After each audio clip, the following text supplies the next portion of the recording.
네, 반갑습니다. 오늘은 요한복음 6장 30절로 시작해서 여러분과 함께 말씀을 상고하는 시간을 갖도록 하겠습니다. 요한복음 6장 30절로 시작하겠습니다. 먼저 기도로 이 시간을 준비하겠습니다. 은혜로우신 아버지 하나님, 고맙고 감사합니다. 저희를 아버지 성산으로 부르신 것은 아버지께서 큰 뜻이 저희에게 있음을 저희가 고백합니다. 고백이 저희의 끝이 아니고 아버지의 끝이 되도록 아버지의 시간을, 이 고백을 받아주시고 축복하여 주시옵소서.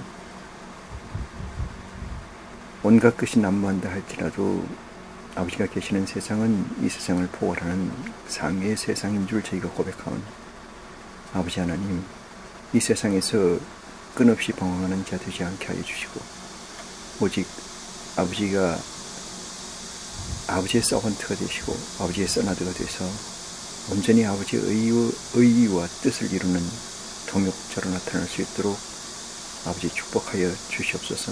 이 시간이 그 또한 시작점이 되게 하여 주시고, 아버지 하나님, 이 시간이 그를 더하는 시간이 되기에 부족함이 없도록 이 시간을 축복하여 주시옵소서. 말씀을 증거하고 들을 때 세상 것으로 하지 아니하고 아버지 것으로 온전히 하는 귀한 놀라운 축복이 말씀을 증거하고 듣는 자 모두에게 이 시간을 통해서 나타날 수 있도록 아버지 하나님 은혜를 더하여 주시옵소서. 처음 시간입니다. 아버지 하나님, 이 시간이 끝까지 또는 그 이후에라도 아버지의 영광만 나타날 수 있는 저희의 믿음과 행실이 있기를 저희가 바라오며 우리 주 예수 그리스도 이름으로 기도합니다. 아멘. 네.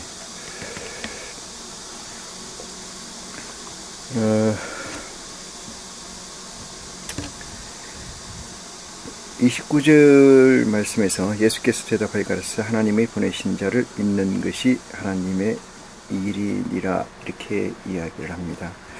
여기서 제일 중요한 말씀은 하나님이 보낸 자가 누구냐는 거고, 믿는다는 것이 무엇이냐는 것을 얘기 드릴 수가 있어요.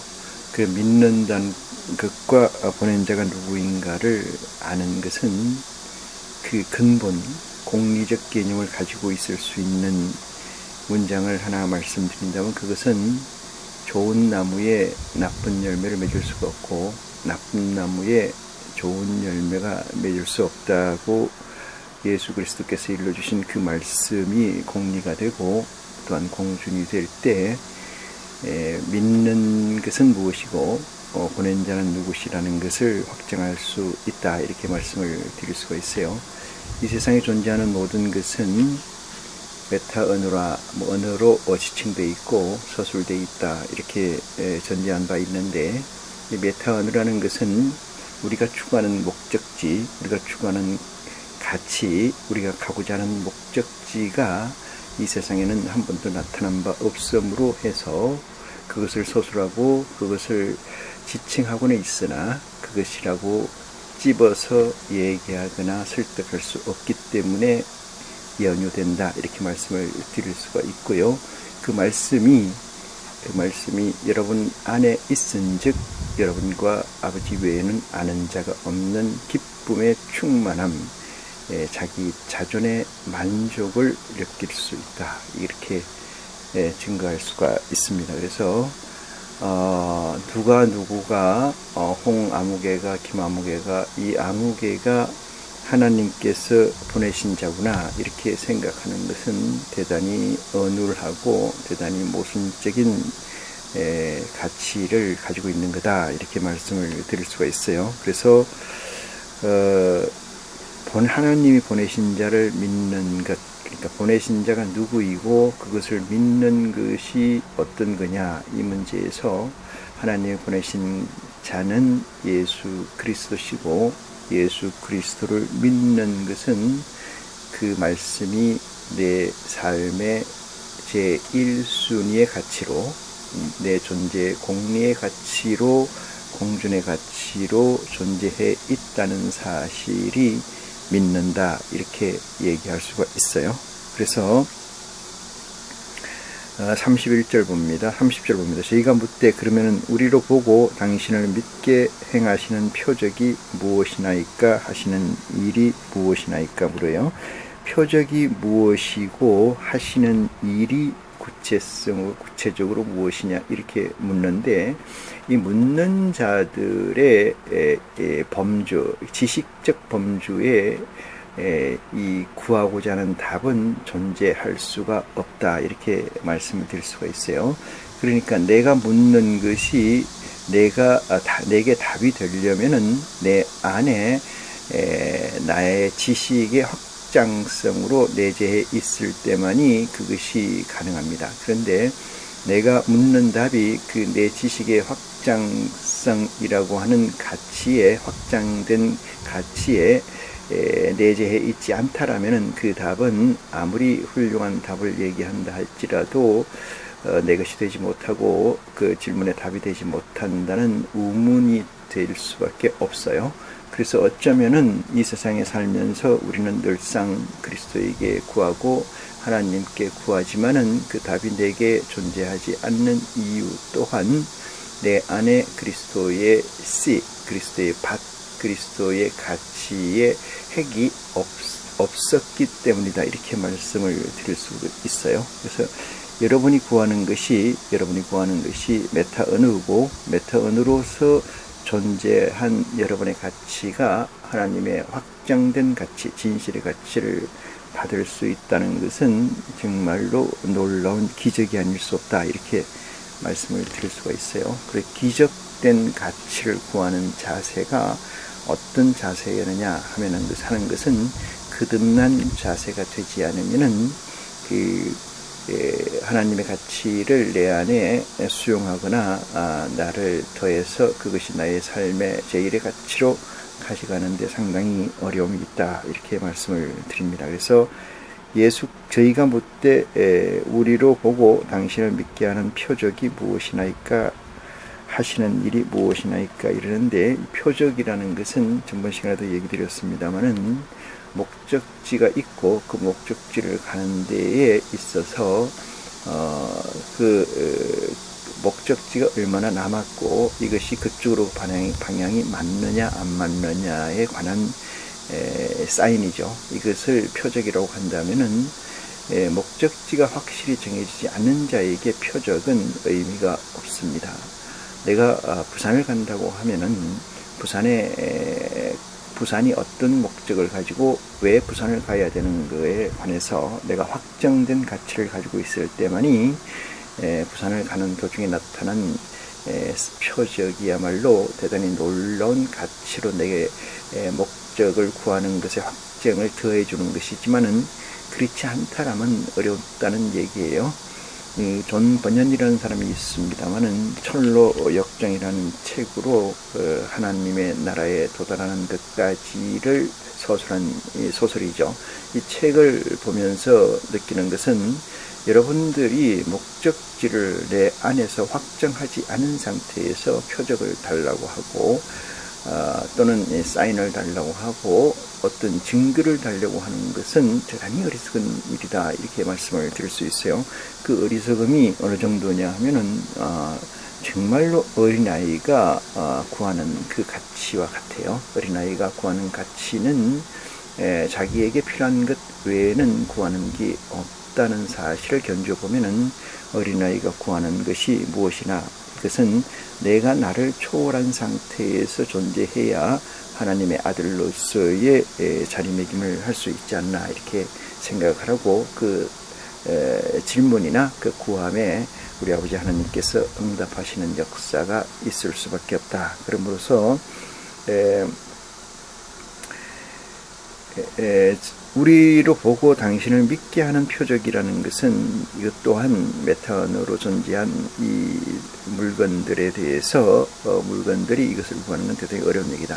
물론 여기에 씌어져 있는 것은 다 시츄에이션의 상황이긴 합니다만은 우리 시간에 이 말씀을 같이 하고 있는 많은 분들께서는 이 부분을 정확히 해량해서 헤아려서 보시는 지혜가 여러분에게 있기를 간절히 축원합니다.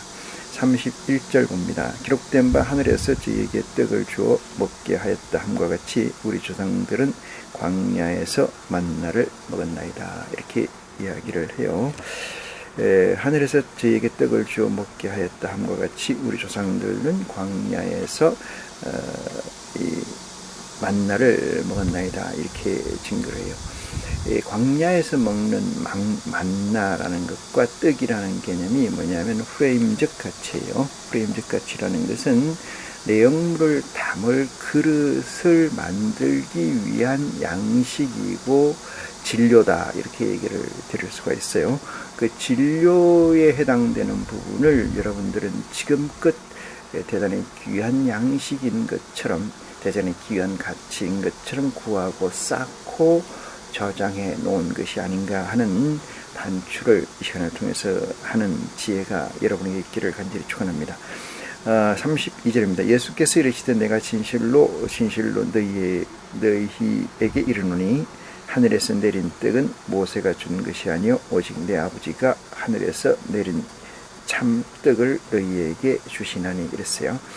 모세가 준 것이 아니라 오직 내 아버지 하나님 내 아버지가 하늘에서 내린 참떡을 너희에게 주시나니 하나님의 떡은 하늘에서 내려 세상에게 생명을 주는 것이니라. 이렇게 말씀을 하고 계세요. 여기서 생명을 두 가지로 나눠서 살펴보면은 영적 생명과 또는 육적 생명으로, 생물학적 생명으로 나눠 본다면은 육적 생명에 관해서는 이 그리스도를 믿든 안 믿든, 세상에서 하나님을 믿든 안 믿든 간에 그들에게는 존재한 것이 이 육적 떡이라고 할 수 있어요. 육의 양식. 그런데 하늘에서 주는 양식, 하나님께서 우리에게 주시는 양식은 육적 떡이 아니고 생물학적의 가치를 양육하거나 볼륨을 키우거나 연명하게 하는, 그 생명을 이어가게 하는 그런 떡이 아니고 영성의 양식이다, 이런 얘기예요. 영성의 양식이기 때문에 하나님이 육적 양식을 주는 것은 다른 경에 이르기를 너희가 영혼이 잘됨 같이 범사에 잘되라는 거지, 범사에 잘됨 같이 영혼이 잘되는 건 없어요. 왜 그러냐 하면은 영혼이 잘됨 같이 범사에 잘된다는 순기능적 논리가 우리에게 있을 뿐이고, 육이 잘된 것 같이 영혼이 잘된다, 이것은 역기능적 논리예요. 다시 말해서 그릇을 위하여 무엇을 먹을까, 무엇을 막을까, 내 건강을 위하여 무엇을 먹을까, 무엇을 마실까, 내 가족을 위해서 뭘 먹을까, 뭘 마실까, 이것은 전체적으로 피지컬적, 육체적 양식에 관한 거고 육체의 생명에 관한 것인 줄 믿으시기 바랍니다. 영적 가치를 가지고 하나님께서 우리에게 주시는 것이지, 육적 가치를 우리에게 주시는 것은 하나님이나 그리스도를 신하지 않는 모든 자들에게도 그것은 존재하고, 그 육적 가치는 내재해 있다는 사실을 확신해 볼 때, 그리스도께서 2000년 전에 이 땅에 오셔서 우리에게 주실 메시지는, 산떡이라는 것은 영적 가치를 키우기 위해서, 영적 볼륨을 키우기 위해서 이것이 필요한 양식이다, 이렇게 해석을 하는 게 옳다, 이렇게 말씀을 드릴 수가 있어요. 그리스도를 인정하고 하나님을 아버지라고 부르는 자들에게서 필요한 양식은 역기능적 기도가 돼서는 안 된다, 이런 말씀을 드릴 수가 있어요. 역기능적 기도는 곧 마귀의 기도다, 이렇게 말씀을 부언해서 드립니다.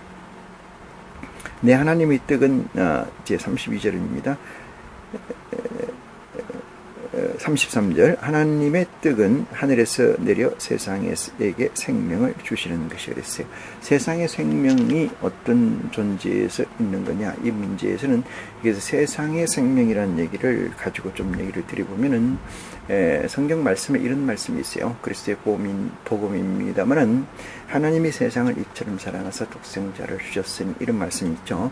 이 세상을 하나님이 이처럼 사랑하사 해서 이 세상, 다시 하늘에서 내려 세상에게 생명을 주는 것이니, 이 세상이 어떤 세상이냐면 여러분이 가지고 있는 그리스도를 인정하지 하거나 하지 않거나에 관계없이 존재하는 그 세상의 가치는 아니라는 것을 확정하는 축복이 여러분에게 있기를 간절히 기원합니다. 이 세상이라는 가치를 내 관점에서 떠나서 제3자의 관점 또는 더 나아가서 하나님의 관점으로 보는 지혜가 여러분에게 꼭 있어야 됩니다.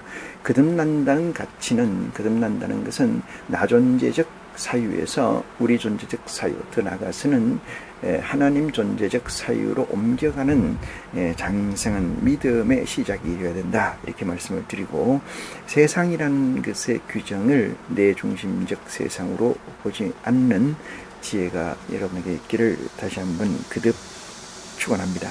34절입니다. 저희에게 가로되 주여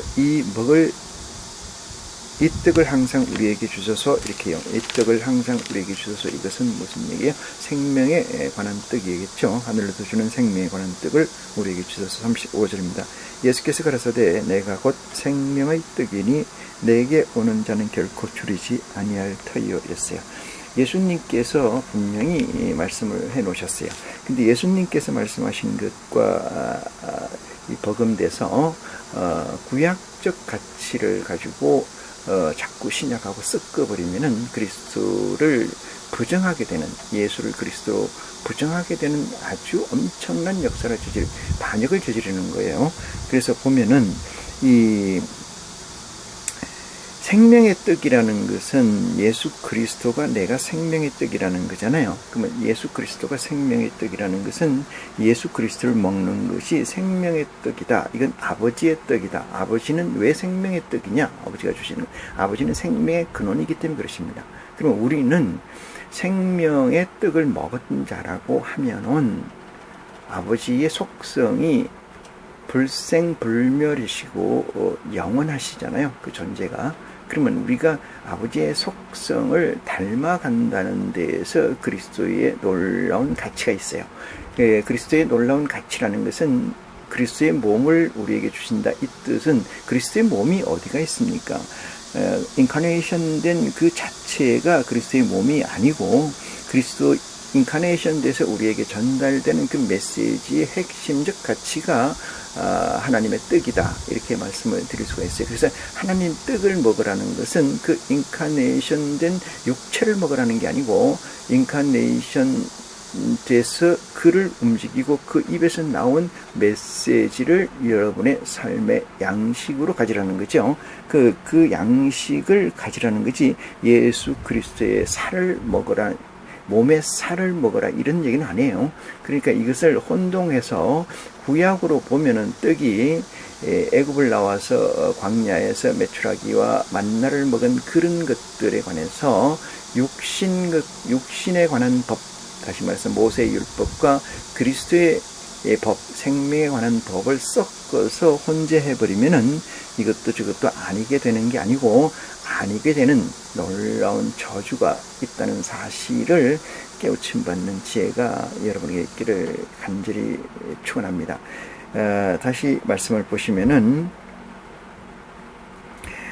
35절, 내가 곧 생명의 떡이니 내게 오는 자는 결코 줄이지 아니할 터이요, 이랬어요. 내게 오는 자는 결코 줄이지 아니할 것이요, 이렇게 얘기한 부분과 내 살과 피를 마셔라, 이것은 생명이다, 구원이다, 이렇게 얘기한 것과 마찬가지 개념이 설정되는데, 여기서 조금 전에 제가 말씀드렸듯이 하나님의 말씀, 그리스도의 복음은, 이 떡이라는 개념은 그리스도가 우리에게 이르신, 남기고 가신 그 메시지의 핵심적 가치다, 이렇게 확장하는 지혜가 있기를 바랍니다. 자, 나를 믿는 자는 영원히 목마르지 아니하려니와 그러나 내가 너희들로 이르기를 너희는 나를 보고도 믿지 아니하는도다 하였느니라, 이렇게 이야기를 하십니다. 너희는 나를 보고도 믿지 않는다, 이렇게 얘기했어요. 이 사마리아 여인이 있었어요. 그 사마리아 여인은 어디 있었냐면 야곱의 우물에 가에 있었죠. 여기서도 똑같은 말씀이 이렇게 나오고 있는데, 그 말씀은 내가 주는 떡은, 내가 주는 물은 영원히 목마르지 않는다. 내가 주는 양식은, 그렇게 얘기하니까 그 양식을 내게 있게 하소서, 이렇게 하는 말씀이 있죠. 그 말씀과 마찬가지로 여기서 그리스도께서 우리에게 주시고자 하는 핵심 가치는 그리스도의 말씀 안에 있는 가치이지 그 바깥에 있거나 그리스도의 몸뚱아리, 육체를, 플래시를 얘기하는 거 가지고 아니다, 이런 말씀을 깨우침 받기를 바랍니다. 37절, 아버지께서 내게 주시는 자는 다 내게로 올 것이요 내게 오는 자는 내가 결코 내어 쫓지 아니하리라, 이렇게 했어요. 여기서 엄청난 단서를 그리스도께서 우리에게 제공해 주십니다. 이 말씀이 어떤 말씀인고 하니, 지금 뭘 얘기하려고 하냐면은 떡에 관한 얘기를 하고 양식에 관한 얘기를 하고 생명에 관한 얘기를 하는 거지요. 해시태그가 그렇습니다만은 여기서 보면은 아버지께서 뜬금없이 내게 주시는 자는 다 내게로 올 것이요, 이렇게 이야기를 했습니다. 아버지께서 내게 주시는 자라는 것은 어떤 존재인가? 이건 두 가지로 얘기할 수 있어요. 하늘에서 이룬 것 같이 이 땅에서도 이루어지기를 원하라는 기도처럼 하늘에서 이루어서 주어지게 된 영적 존재들을 지칭할 수가 있고, 그 영적 존재들이 덧입게 될 육체적 존재들까지를 포함할 수 있어요.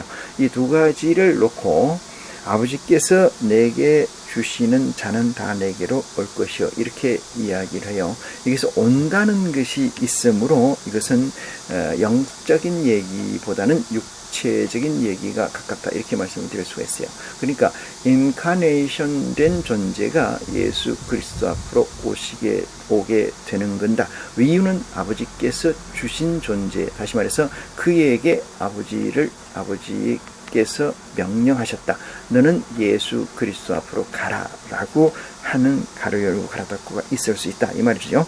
그래서 아버지께서 내게 주시는 자는 다 내게로 올 것이요, 이 얘기는 잘 들으셔야 되는데, 이 말씀이 아버지께서 주시는 자만 그리스도 앞으로 나갈 수 있다는 놀라운 사실이에요. 우리는 내가 믿으면은 구원 받는 줄 알고 있습니다만 절대 그렇지 않습니다. 예수 그리스도의 복음을 통해서 구하고 찾고 두드리는 역사 가운데서 그 구하고 찾고 두드리는 지극한 마음이 아버지께 상달하게 되고, 그 상달됐을 때 아버지께서는 그 상달된 것을 읽고 하나님의 영을, 하늘에 보좌에 있는 영을 그 존재의 육체에게 허락함으로 말미암아 예수 그리스도께 다가가는 놀라운 역사가 일어난다는 사실을 여기에서 적시하고 있어요. 그럼 예수 그리스도 앞에 나간다는 것은 무엇을 얘기하냐면은, 예수 그리스도 앞에 나간다는 것은 하나님 말씀을 듣게 하고 먹게 한다, 이 말이에요. 하나님 말씀을 먹게 하고 듣게 하는 것은 너희가 영생을 하는 데 있어서 중요한 것은 내 피와 내 살을 먹으라 했어요.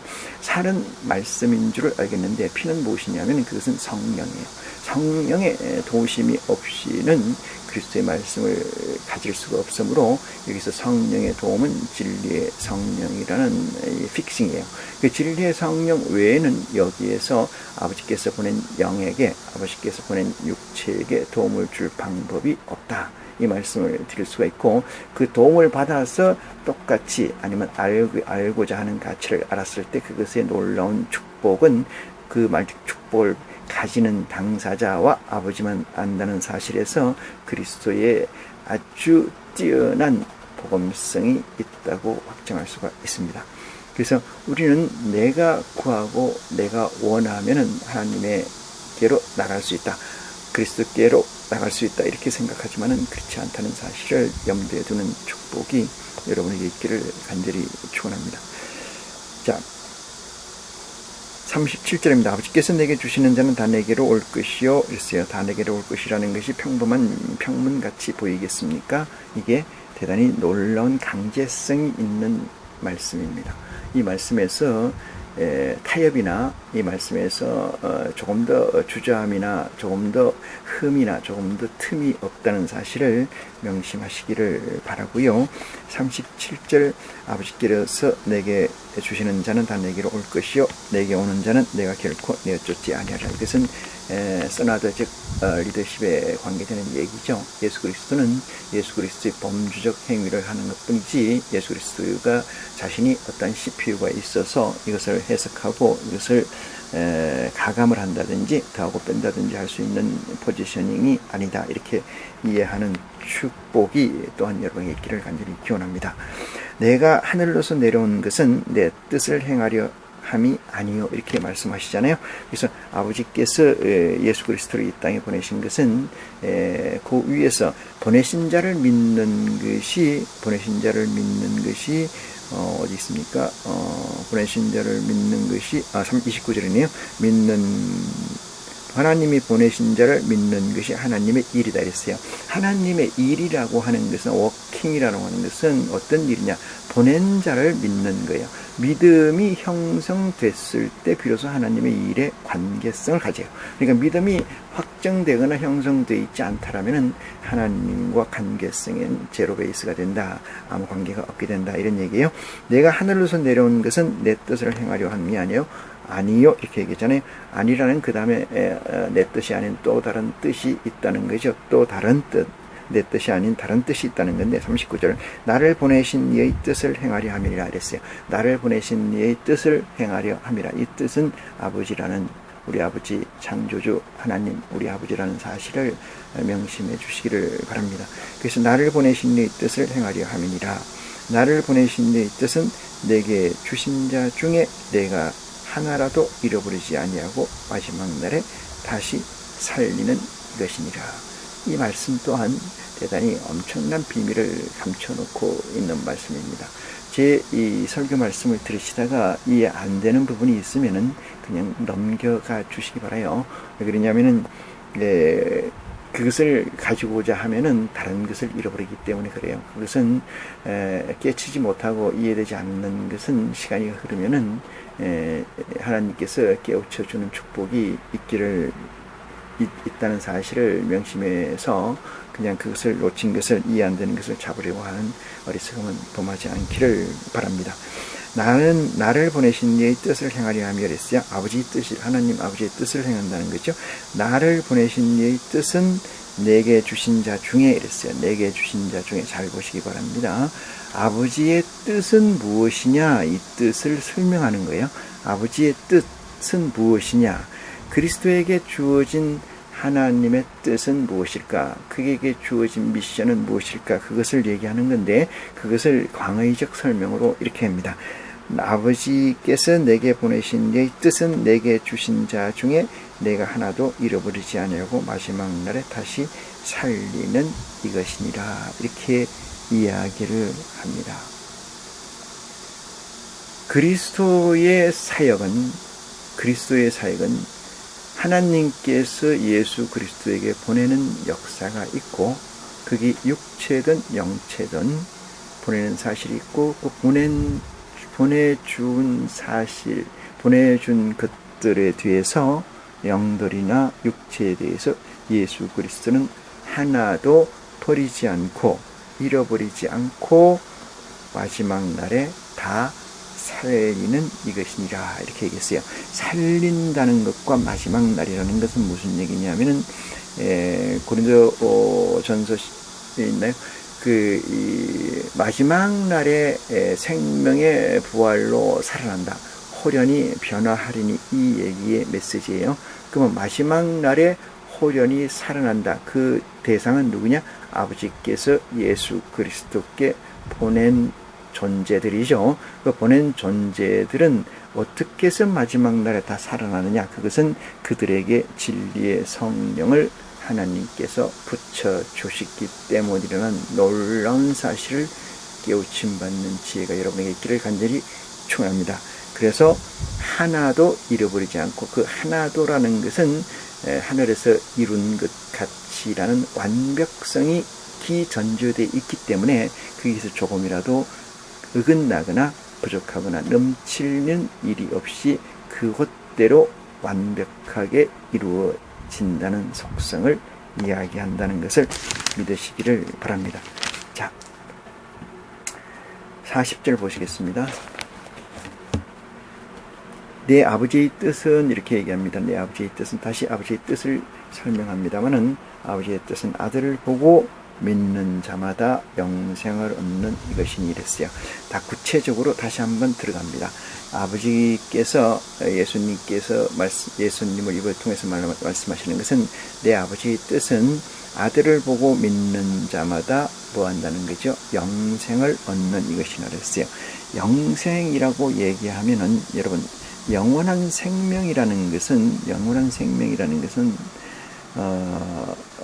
그냥 수사학적으로는 육체의 영생과 영의 영생 이렇게 나누고 있습니다만은, 하나님의 본질이 어디에 있느냐 하면은 영에 있지 않습니까? 영에. 근데 영에 있는데 우리는 어떤 존재로 있어요? 육의 존재로 있지 않습니까? 영의 존재가 육체를 창조하셨고, 육체는 그릇이니까 거기다가 무엇을 담아야 되는데, 무엇을 담느냐 이 문제예요. 무엇을 담느냐, 그것이 하나님의 영성을 담는다 이 말이거든요. 담는다, 그릇에 담는다, 이렇게 안에 담는다 이 뜻이에요. 영성을 담는다는 의미잖아요. 그 영성을 담으려고 하니까 이 그릇이 부실해서 담을 수가 없더라 이 말이거든요. 왜 부실한가? 이 문제는 OS, 그러니까 오퍼레이팅 시스템 자체가 이 세상에 존재하는 모든 이 동식물들은 아주 약하고 근본적인 것에 돼 있다. 그러니까 흙에 존재적으로 돼 있다. 그래서 이것을 이 OS를 끌어올려야 되는데, 그 끌어올리려니까 기존에 있는 OS를 너희가 밀어버리라. 그 기존에 있는 OS를 너희가 제해버리라. 그것이 거듭나는 거고 회개하는 거고 다시 태어나는 거잖아요.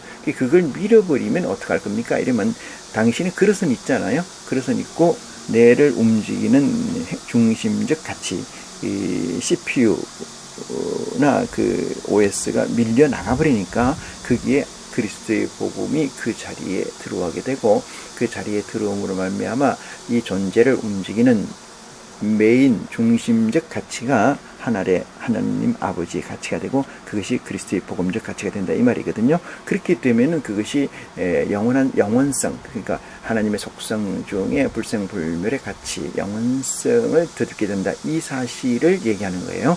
자, 여기서 여러분이 놓치지 말아야 될 것은, 예수 그리스도를 믿고 천국을 간다, 또는 마지막 날에 죽은 자들이 다 살아난다 이렇게 얘기하니까 아마 그 영이 살아난다는 개념을 가지고 있나 봐요. 영이 살아나서 영생을 한다 이런 얘기인데, 하나님 당신 우리 아버지 본질 자체가 영이에요. 본질 자체가 영성인데, 이 영성을 가지고 계신 분이 영을 만들어서, 이 인간의 하찮은 영을 만들어서 뭘 하겠어요? 예를 들어서 A 목사가 아주 훌륭한 목사가 있다고 쳐요. 빌리그램이라고 가정을 해볼까요? 빌리그램이라고 있든지 대한민국에 조용기가 있든지 관계없습니다. 그 자들이 있어요. 그 자들이 죽었다고 가정을 하면은 뭐가 남겠습니까? 그 자들에게 영이라고 하는 것만 남겠죠. 혹 있는지 없는지 저는 가늠을 못하겠습니다만, 있다고 가정했을 때 영이 남는다고 쳐요. 그 영이 어떤 영인가 저와 여러분이 한번 열어서 한번 해부를 해볼 필요가 있어요. 그 영의 실체가 어떤 건가? 여러분 누구에게 선물을 받았으면 선물 박스를 언박싱을 하면은 그 안에 뭐가 들었는가 알 수 있지 않습니까? 마찬가지로 어떤 빌리그램이라는 사람이 있었어요. 그 사람이 살다가 죽었어요. 하나님을 잘 믿고 하나님의 복음을, 그리스도의 복음을 많이 전하다가 죽었다고 알고 있는 그 사람의 이 박싱되어 있는 것을 열어보자고요. 그 사람이 죽었습니까? 가정을 하고 죽었을 경우에 그걸 열어보면은 그 영성이 지금 여러분하고 어떤 차이가 있을까요? 여러분하고 어떤 차이가 있을까요? 그에게 그를 지배하는 모든 사상, 그 육체를 지배하는 모든 가치가 하나님의 가치가 우선에 있었다고 생각을 합니까? 이거예요. 자, 하나님께서 보셨을 때 사람은 죽음으로써 종식된다고 한다면은, 죽음으로 종식된다면 남는 것이 영일 것이고, 그 사람의 그 영을 언박싱해서 열어보면은 여러분의 가치와 뭐가 차이가 있을까? 다시 말해서 석가를 믿는 사람과 무슨 차이가 있을까? 다시 말해서 아무 종교를 가지지 않고 열심히 살다 죽은 사람과 무슨 가치가 있을까? 다시 말해서 스티븐 잡스와 애플의 창업자 중 하나이기도 한 스티븐 잡스와 무슨 차이가 있겠느냐? 이렇다면은 영을 어떻게 보신다고요? 하나님의 영은 우리의 골수와 생각을 찔러 쪼개고 생각을 감찰하시기까지 하신다 했지 않습니까? 그러신 분이, 그런 우리가 생각하는 위대하다고 생각하는, 또는 세상에서 이름이 난 사람들의 목사나 그런 사람들의 영을 언박싱을 하나님이 해보셨을 때 과연 그것이 부활을 시킬 만한 가치가 있는 영성이라고 생각하겠습니까?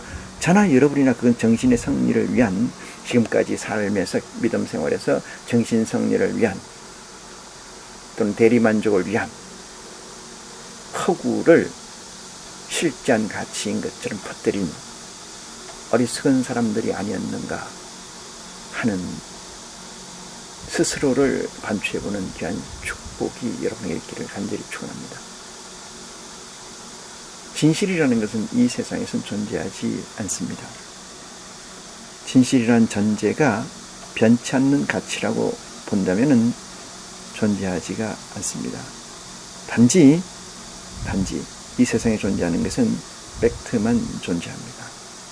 팩트만 존재한 사회도 대단히 놀라운 사회예요. 진실은 팩트를 왜곡한 걸 바로잡는 것을 진실이라 하지를 않습니다. 그것은 사실입니다.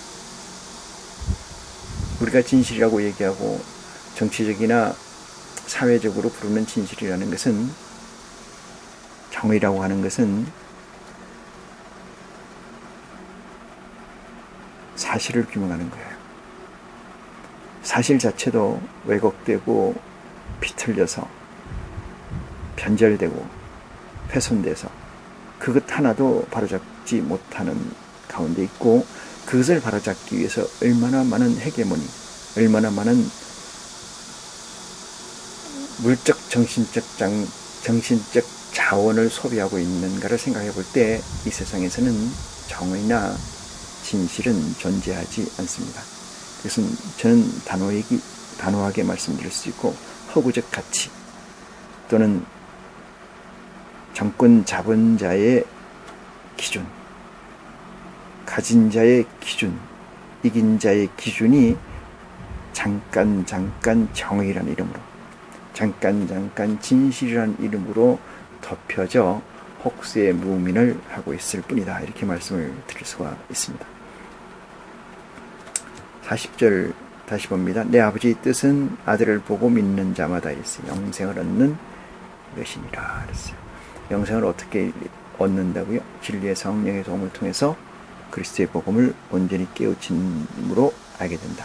그리스도의 복음을 온전히 깨우친다는 것은 하늘의 그림이 내 안에 확정되어 있다. 하늘의 그림이 내 안에 확정되어 있다면은 내 목적지가 명확하게 그어져 있다. 그것이 나의 정체성으로 확정되어 있다. 그러면 그것을 가는 길에 이정표는 필요하고 표적 또한 필요하겠지만은 목적이 확실하면 그것들은 아무 의미가 또한 없어진다는 사실을 깨우침 받는 축복이 여러분에게 있기를 축원합니다. 41절입니다. 자기가 하늘로서 내려온 떡이라 하심으로 유대인들이 예수께 대하여 수군거려 가로되 이는 요셉의 아들 예수가 아니냐. 그 부모를 우리가 아는데 제가 지금 어찌하여 하늘로서 내려왔다 하느냐. 이 말씀은 한 구절이긴 합니다만은 42절, 이 세상의 단면을 그대로 적시하고 있다. 이렇게 말씀을 드릴 수가 있어요.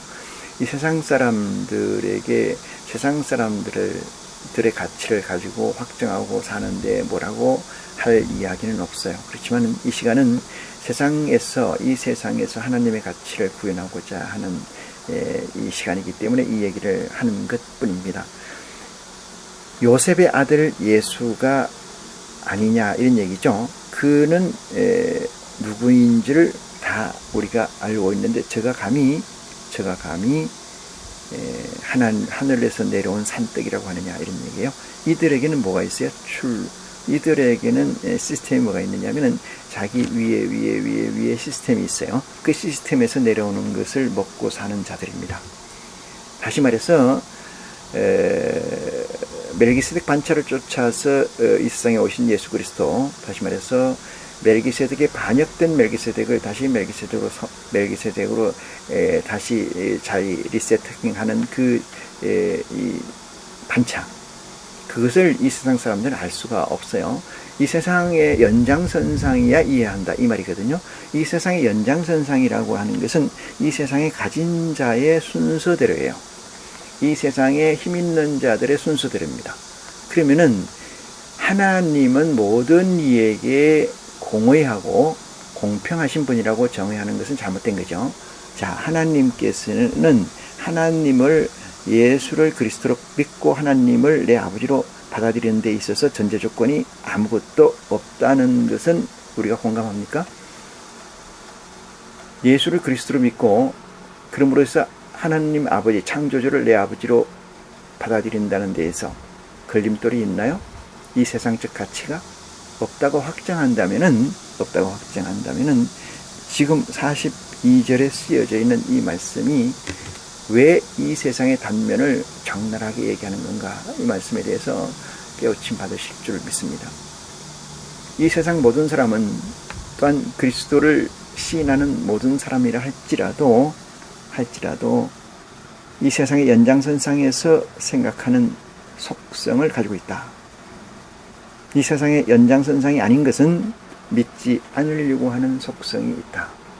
그것을 저들을 나는 믿음이라고 규정합니다. 믿음이라는 것은 세상의 속성과 차원이 다른 가치입니다. 예수 그리스도가 유대에서 난 건 맞지만은 유대인 속에서 어떤 공부를 배우고 유대인 속에서 어떤 커리큘럼을 이수하고 그 위에 인정을 받아서 예수 그리스도로 이 땅에 오신 것은 아니라는 사실을 믿으시는가요? 그건 믿으면서 예수 그리스도가 기존 권력자들에게, 기존 가진 자들에게 핍박받아서 십자가에 못 박혔다는 사실을 침수붕대에서 왜곡해서 그것을 자기의 가치로, 자기의 울타리로 만드는 데는 혁혁한 운동을 하면서도 예수 그리스도가 왜 그렇게 와야 됐고 그렇게 오는 것이 무슨 의미인가에 대해서는 알려고 하지 않지 않습니까? 다시 말씀드리면은 이 세상의 연장선상에서 그리스도는 존재하지 않습니다. 이 세상의 연장선상에서 그리스도는 존재하지 않습니다. 이 세상의 하나님 앞에서는 어떤 존재입니까? 이 세상에 있는 모든 잘난 사람이나 못난 사람이나 가진 사람이나 가지지 않는 사람들이 하나님 앞에 어떤 존재로 나타나 있을까요? 여러분이 하나님이라고 생각하고 빌딩을 가졌거나 판자촌에서 살거나 라면을 먹어 사는 자나 고급 호텔에서 만나는 음식물 먹고 사는 자나 하나님 앞에서는 똑같은 자 한 사람일 뿐이라는 사실을 믿으시는가요? 그렇다면은 무엇이 잘못됐을까요? 이 메시지는 요셉의 아들이 아니냐? 이 메시지는 무엇이냐? 혹시 여러분들 마음속에, 이 복음을 듣는 여러분들 마음속에 세상의 연장선상에서 예수를 찾고 세상의 연장선상에서 그리스도를 이해하고 세상의 연장선상에서 하나님 아버지라고 부르는 우를 범하고 있지는 않습니까? 절대 그렇게 존재하실 수 없는 가치이고 분이십니다. 42절입니다. 가로되 이는 요셉의 아들 예수가 아니냐 그랬어요. 그 부모는 우리가 아는데 제가 지금 어찌하여 하늘로서 내려왔다 하느냐 이렇게 얘기를 해요. 이 말씀을 견뎌보면 내 살을 먹으라. 내 살은 떡이니 어떤 떡? 산떡. 어떤 떡? 생명의 떡. 어떤 떡? 하나님이 주시는 생명이다. 이 말씀과 지금 여기에 적시되는 얘기를 이해합니까? 비교해서 여러분들이 사유한다면은 하나님의 지혜가 여러분의 인도를 도우실 겁니다. 여러분의 방향을 제시하실 것이라 믿습니다. 예수께서 대답하여 가라사대 너희는 서로 수군거리지 말라 이렇게 얘기합니다. 너희는 서로 수군거리지 말라. 나를 보내신 아버지께서 이끌지 아니한다면은 나를 보내신 아버지께서 이끌지 아니한다면은 아무라도 내게 올 수 없으니 이랬어요. 나를 보내신 아버지께서 이끌지 아니한다면은 아무라도 나에게 올 수 없으니 얘기는 쓸데없는 걱정을 하지 마라 이 뜻이에요. 왜? 하나님이 보내지 않는다면은 내게 올 수 없다. 내게 올 수 없는 자를 내가 찾거나 가지려고 하지 않는다. 구하거나 취하려고 하지 않는다. 그러 너희는 이 사실에 대해서 확정을 하고 염려하지 마라 이 뜻이에요. 내가 요셉의 아들이든 내가 홍길동의 아들이든 내가 가난한 농부의 아들이든 신경 쓰지 마라 이 말이에요. 응? 왜 거기에 대해서 신경 쓰느냐? 중요한 이유는 있죠. 내 밥그릇 때문에 그러는 겁니까? 예수님이 이렇게 말씀하십니다. 내 아버지께서 내게 주신 자 아니면 내게 올 자가 없다. 코로 많은 사람이 내게 올까? 이 세상 사람이 다 나를 영웅으로 생각할까? 염려하지 말라는 반어법적 메시지입니다. 오는 그를 내가 마지막 날에 다시 살리리라.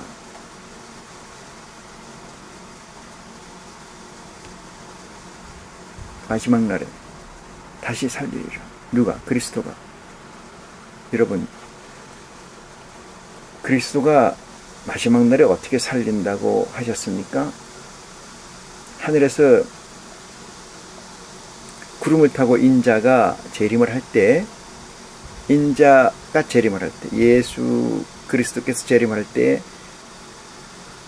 예수 그리스도의 앞에 있는 12 보좌가 각각 12,000씩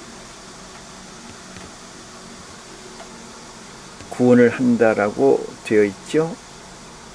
예수 그리스도가 어떻게 마지막 날에 살릴까? 이 부분에 대해서 기도 가운데 응답받으시는 축복이 있기를 바랍니다.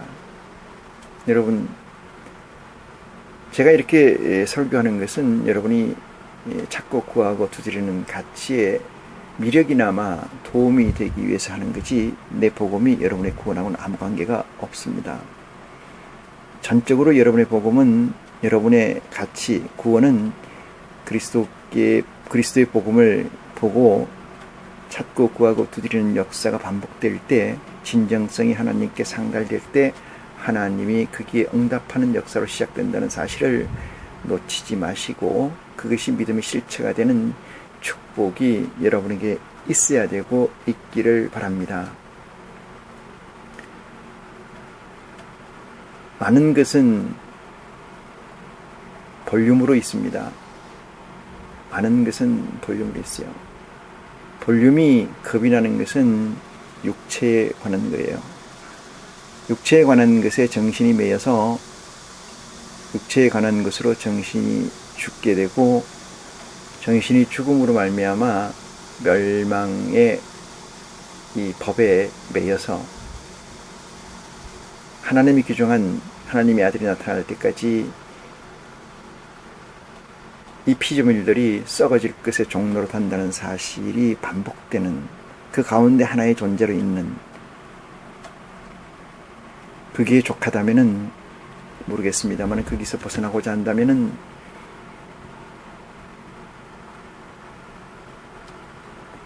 예수 그리스도가 마지막 날에 어떻게 살리는 프로세싱을 가지고 있는가, 이 문제에 대해서 구하고 찾고 두드리는 지혜가 여러분에게 있기를 간절히 축원합니다. 이 시간 말씀을 마치겠습니다.